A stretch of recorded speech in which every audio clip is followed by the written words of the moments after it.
महाराणा प्रताप सिसोदिया वंश के सबसे प्रसिद्ध शासक हुए हैं।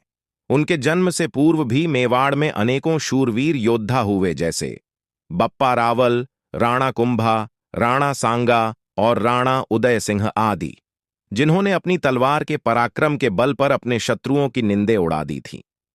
महाराणा प्रताप का जन्म 9 मई 1540 ईस्वी को हुआ था।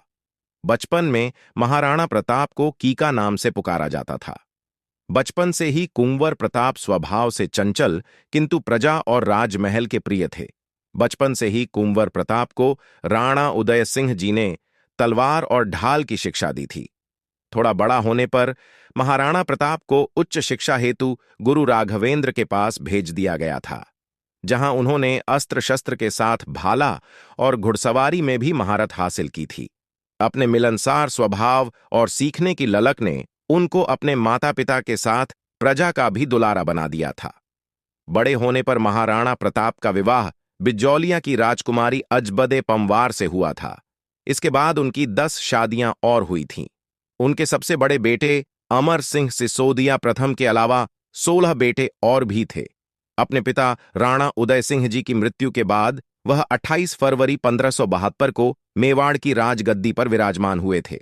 अकबर का मेवाड़ पर आक्रमण। मुगल बादशाह अकबर ने अपनी साम्राज्य विस्तार नीति के चलते समस्त भारत में कोहराम मचा रखा था। कई राजाओं ने अकबर के साथ घोर युद्ध किया और वीरगति को प्राप्त हुए। अपनी इसी नीति के तहत उसकी नजर मेवाड़ रिसायत पर पड़ी और अकबर ने 1577 में चित्तौड़गढ़ पर आक्रमण कर दिया। अकबर ने चित्तौड़ किले को चारों तरफ से घेर लिया था। इस कारण किले में करीब 8000 राजपूत सैनिकों सहित 4000 से अधिक मेवाड़ की प्रजा किले में ही कैद हो गई। अकबर ने किले का घेराव कई महीनों तक किया। इस कारणवश किले के अंदर खाने पीने की सामग्री खत्म हो गई। तब मेवाड़ हित और प्रजा रक्षण हेतु राज परिवार को सुरक्षित किले से बाहर निकालकर मेवाड़ की सेना ने जैमल मेड़तिया और पत्ता जी के नेतृत्व में केसरियां पहन अंतिम युद्ध शाखा करने का निर्णय किया। राजपूतों ने भयंकर युद्ध किया और अपनी अंतिम श्वास तक युद्ध कर मातृभूमि की रक्षा हेतु शाखा किया, और किले के अंदर सभी रानियों और क्षत्राणियों ने जौहर अग्नि स्नान किया।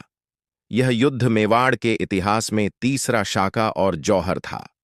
धन्य है वह वीर योद्धा जिन्होंने अपना सर्वोस्व बलिदान दिया। धन्य है वह क्षत्राणियां जिन्होंने अग्नि स्नान किया किंतु अपनी आन पर एक आंच भी नहीं आने दी।